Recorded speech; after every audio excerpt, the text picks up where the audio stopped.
అందరికీ హాయ్ అండి. Welcome back to my channel. ముఖ్యంగా ఈరోజు మన వీడియో వచ్చేసి పెన్షన్ వెరిఫికేషన్ అయితే జరిగింది కదా! అందులో చాలా పెన్షన్‌లయితే ఇనెలిజిబుల్ అని చెప్పేసి వాళ్ళకి ఇంక పెన్షన్ రాదు అని చెప్పేసి నోటీసులనైతే జారీ చేసిన విషయం ప్రస్తుతానికైతే చాలా మందికి తెలుసండి. అలాగే ఇంకా అయితే వాళ్ళకైతే నోటీసులైతే జారీ అయితే చేస్తూనే ఉన్నారు. ఎందుకంటే హాలిడేస్ వచ్చేసినాయి కదా మధ్యలో. సో, ఇప్పటి వరకు అందరికి వచ్చుండవు. కొంతమందికి వచ్చుంటది. సో, టెన్షన్ అయితే పడుతూ ఉంటారు. అయితే ఈ వీడియోలో దానికి సంబంధించి మళ్ళీ మీరు రీపెన్షన్‌కి ఎలా అప్లై చేసుకోవాలనేదైతే ఈ వీడియోలో నేను మీకు తెలియజేస్తాను. ఎవరైనా మన ఛానెల్‌ని కొత్తగా చూస్తున్నట్లయితే సబ్స్క్రైబ్ చేసుకోండి. వీడియో నచ్చినట్లయితే లైక్ చేయండి, షేర్ చేయండి, కామెంట్ చేయడం మాత్రం మర్చిపోవద్దు. వీడియోనైతే ఫుల్‌గా చూడండి. అప్పుడే మీకు ఎలా అప్లై చేయాలనేది తెలుస్తది. ఏ పెన్షన్ రకంకి ఎలా అప్లై చేయాలనేది ఇందులో చాలా క్లియర్‌గా చెప్తాను. ప్రస్తుతానికైతే మనకి పెన్షన్ వెరిఫికేషన్ అనేది ఫిబ్రవరి నెల నుంచి కూడా జరుగుతూనే ఉందండి. అందులో దగ్గర దగ్గరగా 1,08,000 పెన్షన్‌లనేవి మనకి బోగస్ పెన్షన్‌లని చెప్పేసి ప్రభుత్వం అయితే గుర్తించడం జరిగింది. ఇందులో ముఖ్యంగా ఏంటంటే చాలా మందికైతే 40% కంటే తక్కువ ఉన్నట్టయితే చూపిస్తుంది. ఇలాంటి వారికైతే ఛాన్సెస్ తక్కువండి. అయితే ఛాన్సెస్ తక్కువ గాని ఇందులో కూడా కొన్ని కొన్ని రకాలుగా మనమైతే పెన్షన్ అప్లై చేస్తే వెంటనే అయితే వస్తుంది. మీరు కొత్త పెన్షన్‌కి అప్లై చేయడానికైతే ట్రై చేయక్కర్లేదు. ఇప్పుడే మీరు ఎలా అప్పీల్ చేసుకోవాలనేది నేను మీకు తెలియచేస్తాను. అయితే మనకి ముఖ్యంగా 40% కంటే తక్కువ వచ్చిన వాళ్ళు ఎలా రీఅప్లై చేయాలి అంటే, ముఖ్యంగా మీకు ఒకవేళ నిజంగా ఉంటే గనక మీరు మళ్ళీ రీఅప్లై చేయడానికి సదరం ద్వారా నాకు ఇది కరెక్ట్ కాదు. నాకు కావాలంటే మళ్ళీ వెరిఫికేషన్ చేయండి అని పెట్టుకోవచ్చు. రెండోదేంటంటే మీకొక 60, 50 ఇయర్స్ ఉండుంటే మీరు మళ్ళీ మామూలు పెన్షన్‌కి అప్లై చేసుకోవడానికి ఓల్డ్ ఏజ్ పెన్షన్‌కి అప్లై చేసుకోవడానికి జెంట్స్ అయితే. అదే లేడీస్ అయితే ఒంటరి మహిళా పెన్షన్ గాని, లేదా వితంతు పెన్షన్ గాని అప్లై చేసుకోవడానికైతే ట్రై అయితే చేయొచ్చండి.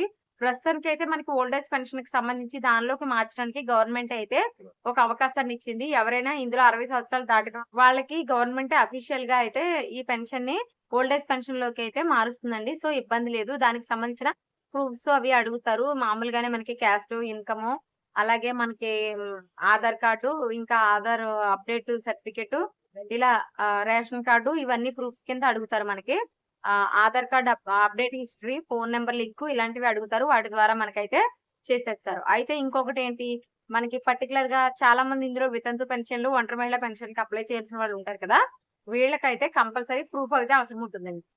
అలాగే గవర్నమెంట్ కూడా వీళ్ళ కోసం ప్రత్యేకించి ఇంకా ప్రస్తుతానికి ఎటువంటి చర్య తీసుకోలేదు. ఇందులో చాలా మంది దానికి అనర్హులైన వారు ఉన్నారు కాబట్టి సారీ అర్హులైన వారు ఉన్నారు కాబట్టి చాలా మంది ఇందులో పెన్షన్ పోయిన వారు వితంతు పెన్షన్‌లోనో లేకపోతే ఒంటరి మహిళా పెన్షన్‌లోనో అర్హులైన వారున్నారు. వీళ్ళకి ఎలా అవకాశాన్ని ఇవ్వాలనేది గవర్నమెంట్ దగ్గరికైతే ప్రస్తుతానికైతే ఈ ఇబ్బందయితే వెళ్ళింది. గవర్నమెంట్ అయితే దీని మీద నిర్ణయం తీసుకొనుంది.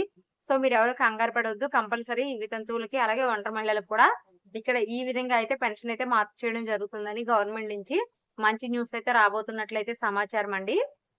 చూసారు కదా! ఒకవేళ మీరు నిజంగా ఎలిజిబుల్ పర్సన్స్ అయ్యుంటే గనక మీరు మళ్ళీ సదరంకి అప్లై చేసి వెంటనే సదరం ద్వారా మీరు ప్రస్తుతానికి సదరం స్లాట్ ఓపెన్ అవుతుంది కాబట్టి సదరం అప్లై చేసి మళ్ళీ మీరు మీ వెరిఫికేషన్ చేయించుకొని ఆ ప్రూఫ్ తీసుకొచ్చి ఇక్కడైతే సబ్మిట్ చేయాలి. అలాగే ఎవరికైతే రూ. 15,000 పెన్షన్ వస్తుందో వాళ్ళు అనర్హులని ఇచ్చారో వాళ్ళకి కూడా 6,000కి మార్చుకోవడానికి అవకాశాన్ని ఇస్తున్నారండి. మినిమమ్ 70, 80 ఉంటే వాళ్ళకి 6,000 వస్తుంది.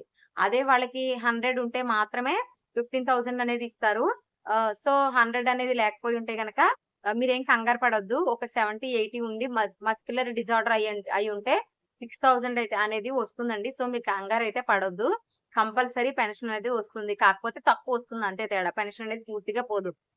మహా అయితే పోయేవారు ఒక 40% ఉంటారండి. అంటే ఒక 40,000 మంది అలా ఉంటారు. 1,08,000 మందికైతే పూర్తిగా అయితే పోదు. అందులో వాళ్ళకి వేరు వేరు అవకాశాలనైతే కల్పిస్తారు.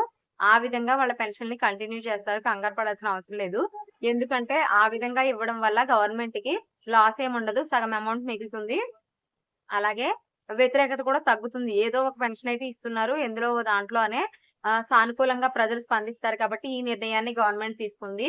సో, టెన్షన్ పడొద్దు. పెన్షన్ పోగానే ఎందుకంటే మీకు 15,000 పెన్షన్ పోయింది అంటే 6,000 పెన్షన్‌లోకి మారుస్తారు. 6,000 పెన్షన్ పోయింది అంటే 4,000 పెన్షన్‌లోకి మారుతుంది.